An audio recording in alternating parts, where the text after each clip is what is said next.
See, good thing it's forked up.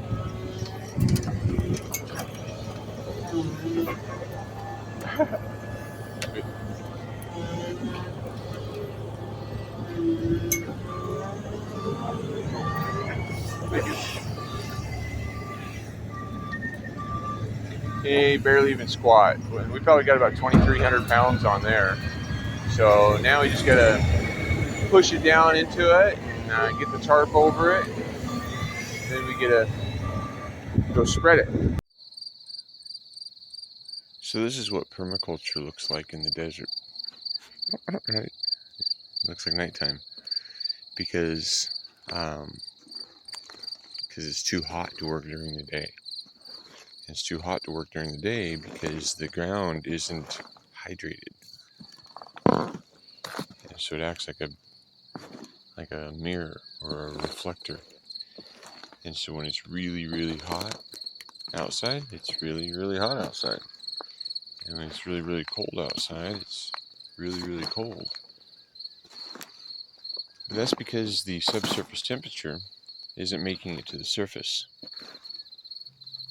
But luckily, there's resources like this, chip yard waste, and cardboard. Lots and lots of cardboard.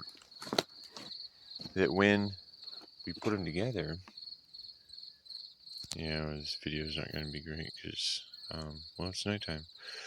But anyway, when we put them together, it works to keep the landscape more hydrated, and it reduces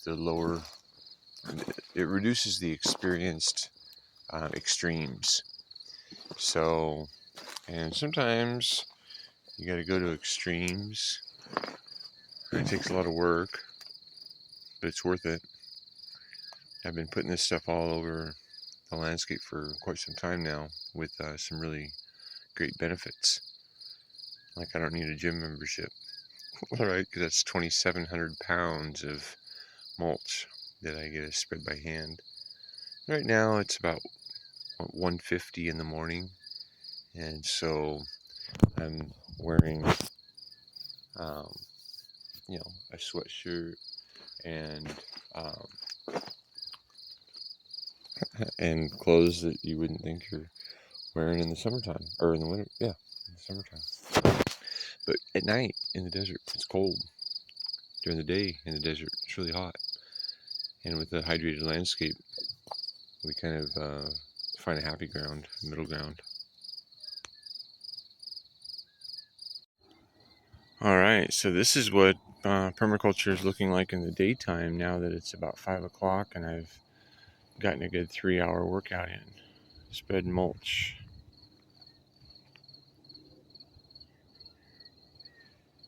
So every one of these pixels that I'm polishing, I'm taking rocks and I'm stacking them up as condensation generators and retaining walls.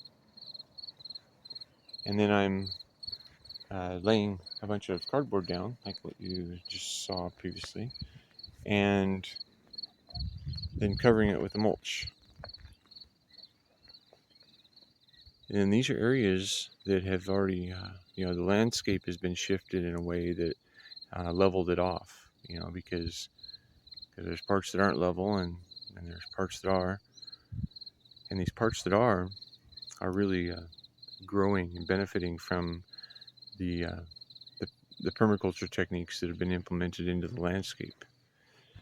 And so we have a lot of mulch, and there's a lot of trips dropping the mulch onto that tarp there and then dragging it out of the truck and putting it over the cardboard.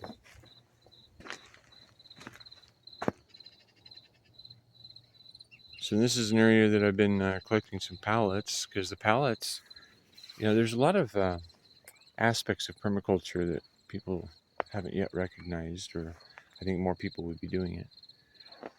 It's learning how to take the waste from our society or the waste from a landscape and find the benefit for it. And the benefit can be realized many ways, because we have pallets that when neatly placed become a little fence, right? And maybe the fence isn't the white picket fence like everybody on on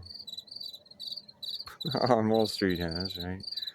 Um, but this little picket fence is serving as shade during the day and windbreak. And once I get this planted, which is tomorrow, it serves as trellis. And so if you can use something that somebody else is throwing away as a resource that you could, um, find the real benefit from, everything else begins to thrive. So in these areas, so like this is a giant hugelkultur mound. Let's give you an idea of, because this is the top side of the terrace here, and then it drops down about 18 to 20 feet on this side, and this is all full of organic material, logs, branches, leaves, cardboard, boxes, or truckloads and truckloads of apples and cherries and all sorts of things that are a waste in the community that I live in. Yet, they're a real benefit to the land when we put them into place where they can serve us. So, anyway, if you want to check out what's happening here, this is the Apocalyptic Ashram Hawkshaven in East Sela. It's right outside of Yakima, Washington, and taking this deserted landscape and turning it in using apocalyptic materials, tires and recycled materials. We're planting trees and a lot of hugelkultur happening, and a lot of mulch and a lot of terracing and stacking rocks and creating change. And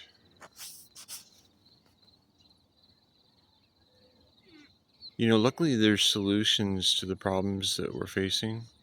They're just not popular yet. So if you like, share, and subscribe, and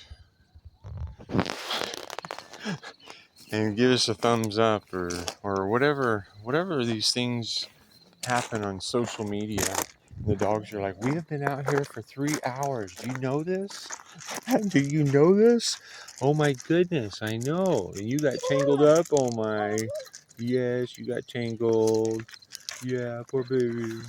Anyway, so if you guys want to learn about permaculture, there's a whole wealth of information on the internet, and it's really pretty fascinating how we can take wasted desert wasteland and start to grow foods instead of just sagebrush. So, and if we can do it here, that means that grass can be turned into gardens, and medians and the edges of parks can be made in ways that are a real benefit, to everyone. So, okay, hey, thanks for watching.